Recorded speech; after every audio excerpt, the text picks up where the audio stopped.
राम राम प्यारे मित्रों, मेरे चैनल भक्त प्रेम में आप सबका हार्दिक स्वागत है। प्यारे मित्रों, आज की वीडियो में मैं हनुमान चालीसा में जो चौपाइयाँ हैं उनसे जुड़े रहस्यों की बात करूंगा। मैं एक एक चौपाई को पढ़ूंगा और उससे अधिकतम कौन सा अर्थ निकल सकता है और उसका क्या रहस्य है, इस पर बात करूंगा। चलिए मित्रों, वीडियो को शुरू करते हैं। श्री गुरु चरण सरोज रज निज मन मुकुर सुधारी, बरनौ रघुवर बिमल यशु जो दायक फलचारी। इसका अर्थ है, श्री गुरु महाराज के चरण कमलों की धूलि से अपने मन रूपी दर्पण को पवित्र करके श्री रघुवीर के निर्मल यश का वर्णन करता हूँ, जो चारों फल धर्म, अर्थ, काम और मोक्ष को देने वाला है। इस दोहे में गोस्वामी जी गुरु की महिमा का उल्लेख कर रहे हैं। यहाँ गुरु को एकमात्र माध्यम के रूप में बताया गया है, क्योंकि बिना गुरु की कृपा के प्रभु राम नहीं मिल सकते। जिस प्रकार आटा चलनी से होकर गुजरने के बाद ही खाने योग्य हो पाता है, उसी प्रकार बिना गुरु कृपा के अनादि काल से कलुषित रहने वाला मानव मन निश्चल, कपट रहित, निर्मल, विशुद्ध अवस्था को प्राप्त नहीं कर सकता है।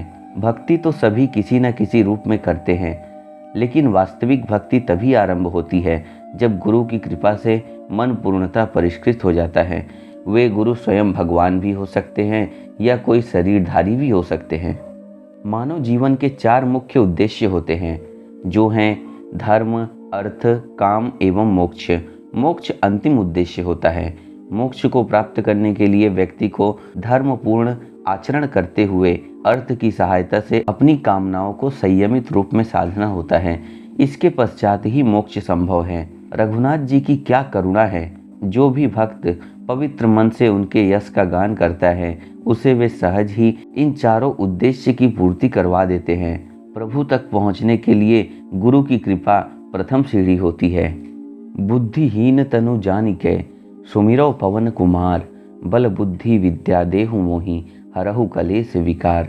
अर्थ, हे पवन कुमार, मैं आपको सुमिरन करता हूँ। आप तो जानते ही हैं कि मेरा शरीर और बुद्धि निर्बल है।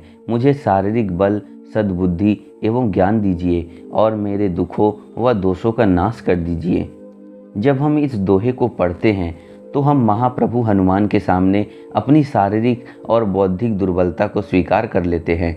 ऐसा करने से हम पूर्ण रूप से स्वयं को हनुमान जी की कृपा पर आश्रित छोड़ देते हैं। जब हम प्रभु के सामने स्वयं को सभी प्रकार से अक्षम मान लेते हैं, तो स्वयं गुरुवर हनुमान जी अपने भक्त के जीवन की बागडोर अपने हाथों में ले लेते हैं और उसके जीवन को वे स्वयं सही दिशा निर्देश देते हैं। जय हनुमान ज्ञान गुण सागर, जय कपीस तिहु लोक उजागर, रामदूत अतुलित बल धामा, अंजनी पुत्र पवन सुत नामा। श्री हनुमान जी, आपकी जय हो। आपका ज्ञान और गुण अथाह है। हे कपीश्वर, आपकी जय हो। तीनों लोकों, स्वर्गलोक, भूलोक और पाताल लोक में आपकी कीर्ति है। हे पवन सुत अंजनी नंदन, आपके समान दूसरा बलवान नहीं है।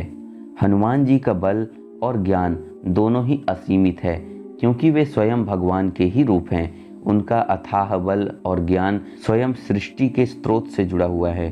पूज्य कथावाचक राजेश्वरानंद जी महाराज अपने कथा में हनुमान जी के असीमित बल का एक अत्यंत छोटा सा उदाहरण देते हुए बताते हैं कि 10,000 हाथियों में जितना बल होता है, उतना बल एक दिग्गज के हाथी में होता है, यानी कि दिशा के हाथी में। 10,000 दिग्गजों में जितना बल होता है, उतना बल इंद्र के ऐरावत में होता है। 10,000 ऐरावत में जितना बल होता है, उतना बल एक इंद्र में होता है। और 10,000 इंद्र में जितना बल होता है, उतना बल हनुमान जी महाराज की छोटी उंगली में होता है। हनुमान जी की असीमित शक्ति का यह छोटा सा उदाहरण ही ब्रह्मांड के सभी भौतिक नियमों को लांघ जाता है, तो उनकी संपूर्ण शक्ति का तो कोई आकलन ही नहीं है। महावीर विक्रम बजरंगी, कुमति निवार सुमति के संगी, कंचन वर्ण विराज सुवेशा, कानन कुंडल कुंचित केसा। अर्थ, हे महावीर बजरंग बली, आप विशेष पराक्रम वाले हैं। आप खराब बुद्धि को दूर करते हैं और अच्छी बुद्धि वालों के साथी एवं सहायक हैं। आप सुनहरे रंग, सुंदर वस्त्रों, कानों में कुंडल और घुंघराले बालों से सुशोभित हैं।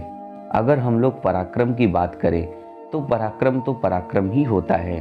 सामान्य रूप से कहा जाए तो एक से अधिक योद्धा पराक्रमी योद्धा की श्रेणी में आ सकते हैं, लेकिन हनुमान जी के पराक्रम की तुलना किसी भी अन्य योद्धा के साथ नहीं की जा सकती है। उनका पराक्रम विशेष था। हनुमान जी भी अन्य योद्धाओं की भांति सच्चे स्वामी भक्त थे, लेकिन असीमित शक्तियों के भंडार होने पर भी वे अहंकार शून्य थे। वे अपनी शक्तियों के कारण रूप भगवान राम को ही मानते थे। वास्तविकता में सारी शक्तियों के स्वामी प्रभु राम ही हैं। हनुमान जी इस सत्य को जानते थे। अगर हम अन्य योद्धाओं की बात करें तो हम पाएंगे कि अधिकांशतः वे अपने शौर्य और पराक्रम का कारण स्वयं को ही मानते हैं और जानते हैं। हनुमान जी के अनेक गुणों में यह भी एक दुर्लभ गुण है जो उन्हें प्रभु श्री राम के सबसे निकट स्थान देता है। इसलिए जिसे हनुमान जी मिल जाते हैं उसे प्रभु राम शीघ्र ही मिल जाते हैं। मनुष्य दो प्रकार के होते हैं, एक वे जो कलुषित बुद्धि को धारण किए होते हैं और दूसरे वे जो अच्छी बुद्धि को धारण करने वाले होते हैं। भगवान हनुमान इन दोनों ही प्रकार की बुद्धि वालों के लिए लाभकारी होते हैं, क्योंकि यदि खराब बुद्धि वाला व्यक्ति हनुमान जी की भक्ति करने लगता है अथवा उनके सच्चे भक्तों के संपर्क में आता है तो वो धीरे धीरे अच्छी और स्वस्थ बुद्धि को प्राप्त कर लेता है, और यदि अच्छी बुद्धि वाला व्यक्ति उनके संपर्क में आता है तो हनुमान जी स्वयं उसकी छाया की तरह उसके साथ रहते हैं। हाथ वज्र और ध्वजा विराजे, कांधे मूंज जनेऊ साजे, शंकर सुवन केसरी नंदन, तेज प्रताप महाजगवंदन। अर्थ, आपके हाथ में वज्र और ध्वजा है और कंधे पर मुंज के जनेऊ की शोभा है। शंकर के अवतार, हे केसरी नंदन, आपके पराक्रम और महान यश की संसार भर में वंदना होती है। हनुमान जी के हाथ में गदा और ध्वजा, यह दोनों ही प्रभु राम और रावण के बीच हुए भीषण संग्राम के दौरान थी, ऐसा वर्णन मिलता है। जो महापराक्रमी और बलशाली योद्धा होता है उसी के हाथ में युद्ध के दौरान सेना की ध्वजा रूपी गौरव का प्रतीक दिया जाता है। हनुमान जी सा पराक्रमी और शक्तिशाली योद्धा प्रभु श्री राम की सेना में कोई भी नहीं था, इस पर कोई संदेह नहीं है। उनके कंधे पर मुंज नामक घास की जनेऊ अत्यंत शोभा पाती है। भगवान हनुमान साक्षात शिव के अवतार थे, अतः उन्हें कोई अपने गर्भ में धारण कर सके ऐसा तब तक संभव नहीं जब तक कि वे स्वयं अपनी दिव्य देह को उस गर्भ के अनुकूल नहीं बना देते हैं। स्वयं शिवावतार होने के कारण उनका तेज और प्रताप शिव समान ही था, अतः वे सारे जगत के लिए वंदनीय थे। विद्यावान गुणी अति चातुर, राम काज करिबे को आतुर, प्रभु चरित्र सुनिबे को रसिया, राम लखन सीता मन बसिया। अर्थ, हे हनुमान जी, आप विद्या से संपन्न हैं एवं गुणी तथा अत्यधिक चतुर हैं। आप प्रभु श्री राम के कार्यों को करने के लिए सदैव तैयार रहते हैं। आपको प्रभु श्री राम का गुणगान अत्यंत भाता है, इसलिए प्रभु राम, लक्ष्मण एवं सीता आपके हृदय में विराजते हैं। साधारण जन में भी किसी व्यक्ति के पास विद्या, गुण एवं चतुराई सामान्यतः बड़ी आसानी से पाई जा सकती है, लेकिन इन गुणों के होने का यह अर्थ नहीं है कि वह प्रभु राम से प्रेम करेगा। जब तक व्यक्ति को स्पष्टतः यह समझ नहीं आता कि वह प्रभु राम के बनाए इस दृश्य जगत के नियमों के अधीन है और उनसे प्रेम हुए बिना वह मुक्त नहीं हो सकता, तब तक मनुष्य उनकी ओर अपने कदम नहीं बढ़ाता है। जब किसी को प्रभु राम के गुणों का गान करने और उन्हें सुनने में आनंद मिलने लगता है, कथा सुनते सुनते हृदय भर आता है और नेत्रों में अश्रु भरने लगते हैं, तो ऐसे व्यक्ति के हृदय में भक्ति निवास करने लगती है। ऐसा भक्त प्रभु राम और माता जानकी को प्रिय होता है। ऐसे भक्त के हृदय में प्रभु राम और सीता माता विराजते हैं। सूक्ष्म रूप धरि सियहि दिखावा, विकट रूप धरि लंक जरावा, भीम रूप धरि असुर संहारे, रामचंद्र के काज सवारे। अर्थ, आपने अपना बहुत छोटा रूप धारण करके सीता जी को दिखलाया और भयंकर रूप धारण करके लंका को जलाया था। आपने विकराल रूप धारण करके राक्षसों को मारा और श्री रामचंद्र जी के कार्यों को सफल किया। हनुमान जी महाराज के बुद्धि, चातुर्य और बल का कितना अनूठा वर्णन इस पंक्ति में गोस्वामी जी ने किया है। साधारणतः यह देखा जाता है कि जिसके पास अधिक बल होता है उस अनुपात में उसके पास बुद्धि नहीं होती है। जहाँ जितना बल का प्रयोग करना होता है वो वहाँ या तो अत्यधिक बल का प्रयोग कर देता है जिससे व्यर्थ का विनाश होता है, और या तो परिस्थिति के अनुसार कम बल का प्रयोग कर देता है जिससे स्थिति नियंत्रण के बाहर हो जाती है। लेकिन हनुमान जी महाराज के संबंध में ऐसा नहीं है। जब उन्हें कहा गया कि लंका जाइए और माता सीता का पता लगाइए तो वे अशोक वाटिका में जाकर माता जानकी के सामने छोटा रूप धारण करके आते, लेकिन वे चाहते तो आसपास उपस्थित सभी राक्षस एवं राक्षसियों को मारकर माता से सहजता से मिल सकते थे, लेकिन उन्होंने ऐसा कुछ नहीं किया। लेकिन जब राक्षसों को सबक सिखाना था तो वे अपनी शक्ति का प्रयोग कर पूरी लंका को जला डालते हैं। हनुमान जी के इस कार्य में बहुत बड़ी सीख यह छुपी है कि बल के होने के साथ साथ उसको संभालने योग्य बुद्धि भी आवश्यक होती है। लाय सजीवन लखन जियाए, श्री रघुवीर हरसि उरलाए, रघुपति कीन्ही बहुत बढ़ाई, तुम मम प्रिय भरत ही सम भाई। अर्थ, आपने संजीवनी बूटी लाकर लक्ष्मण जी को पुनः जीवन दिया, जिससे श्री रघुवीर ने हर्षित होकर आपको हृदय से लगा लिया। श्री रामचंद्र भगवान ने आपकी बहुत प्रशंसा की और कहा कि तुम मुझे भाई भरत के समान ही प्रिय हो। हनुमान जी महाराज दृढ़ संकल्प और आत्मविश्वास की पराकाष्ठा थे। ऐसा उन्होंने त्रेता युग में कई बार प्रमाणित किया। उन्हीं प्रमाणों का ही एक प्रसंग संजीवनी बूटी को सूर्य ढलने से पहले लाना है। अपने प्रभु श्री राम को जब उन्होंने अपने भाई लक्ष्मण के लिए चिंतित देखा तो हनुमान जी तत्क्षण वैद्य द्वारा बताई गई संजीवनी बूटी को लाने के लिए प्रस्थान कर देते हैं। हनुमान जी द्वारा किया गया यह कार्य उनके प्रबल आत्मविश्वास और दृढ़ संकल्प को दर्शाता है। हनुमान जी की भक्ति करने पर ये दोनों ही गुण भक्त में स्वयं ही आने लगते हैं। सहस बदन तुमरो यस गावै, अस कही श्रीपति कंठ लगावै, सनकादिक ब्रह्मादि मुनीसा, नारद सारद सहित अहिसा। अर्थ, श्री राम ने आपको अपने गले लगाकर कहा कि आप बहुत बलवान हैं और आपके साहस का गुणगान श्री सनक, श्री सनातन, श्री सनंदन, श्री ब्रह्मा, नारद जी और देवी सरस्वती आदि सभी गाते हैं। भगवान हनुमान प्रभु राम के प्रति अपने अनन्य भक्ति और अपने अदम्य साहस और असीमित बल के कारण सभी देवताओं और सनत, सनातन, सनंदन जैसे ऋषियों के लिए प्रशंसा के पात्र थे। वे इन सभी के प्रिय थे। यहाँ तक कि भगवान राम भी हनुमान जी से अधिक स्नेह करते हैं। हनुमान जी का जो भक्त उनका प्रेम पा लेता है वह प्रभु श्री राम का भी प्रिय हो जाता है। प्रभु राम का जो प्रिय हो जाता है फिर उसे अन्य देवी देवता भी स्नेह करते हैं। यम कुबेर दिगपाल जहाँते, कवि को वित्त कही सके कहाँते, तुम उपकार सुग्रीव वही कीन्हा, राम मिलाय राजपद दीन्हा।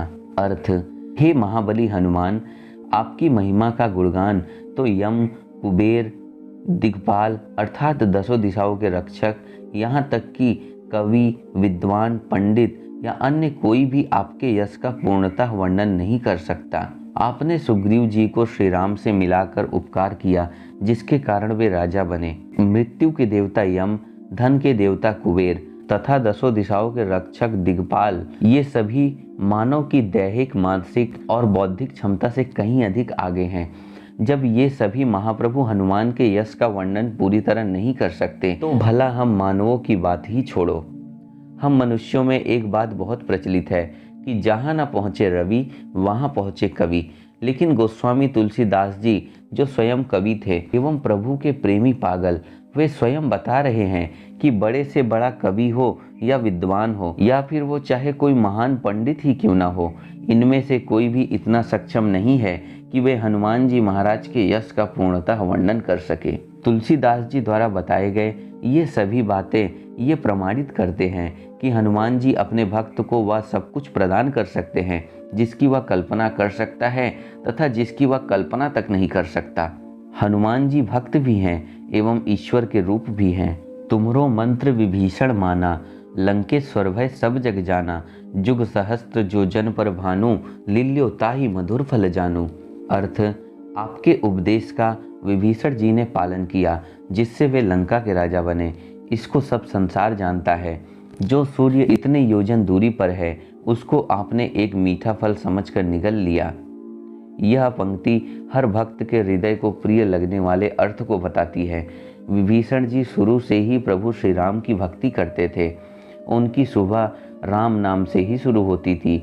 उनके हृदय में अनन्य राम प्रेम था। इसी कारण जब हनुमान जी लंका में प्रवेश करते हैं तो विभीषण के घर पर शंख एवं चक्र के चिन्ह तथा तुलसी के वृक्ष को देख उन्हें मिलते हैं।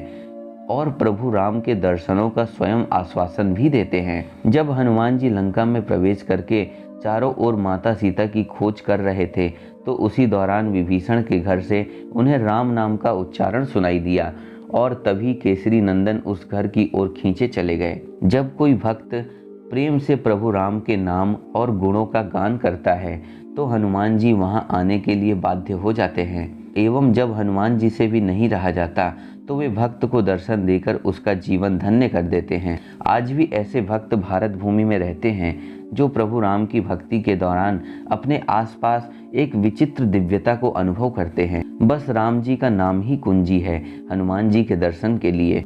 प्रभु मुद्रिका मेली मुख माही, जलधि लांघ गए अचरज नाही, दुर्गम काज जगत के जेते, सुगम अनुग्रह तुमरे तेते। अर्थ, आपने श्री रामचंद्र जी की अंगूठी मुंह में रखकर समुद्र को लांघ लिया, इसमें कोई आश्चर्य नहीं है। संसार में जितने भी कठिन से कठिन काम हो वे आपकी कृपा से सहज हो जाते हैं। संसार में सबसे सहज कार्य है प्रभु से पूर्णतः विमुख हो जाना, अर्थात सांसारिक कार्यों में पूरी तरह संलग्न हो जाना, उसमें इतना डूब जाना कि प्रभु की पूरी तरह विस्मृति हो जाए। लेकिन ऐसा नहीं है कि सांसारिक लोग हनुमान जी की भक्ति नहीं करते, वे भी भक्ति करते हैं। जब सांसारिक कार्यों में कोई अड़चन आती है तो हनुमान जी अपने सांसारिक भक्तों की भी सहायता करते हैं। हनुमान जी के लिए उनके सभी भक्त समान हैं। जब हनुमान जी महाराज की कृपा होती है तो संसार के बड़े से बड़े संकट टल जाते हैं और भक्तों के कार्य सहजता से सिद्ध हो जाते हैं। लेकिन संसार में रहकर भी हनुमान जी के कुछ ऐसे विरले भक्त भी होते हैं जो उनके तथा प्रभु श्री राम के दर्शन की चाह रखते हैं, प्रभु की भक्ति स्वयं हनुमान जी से मांगते हैं। ऐसे भक्तों से हनुमान जी विशेष प्रेम करते हैं और उन्हें समय आने पर दर्शन भी देते हैं।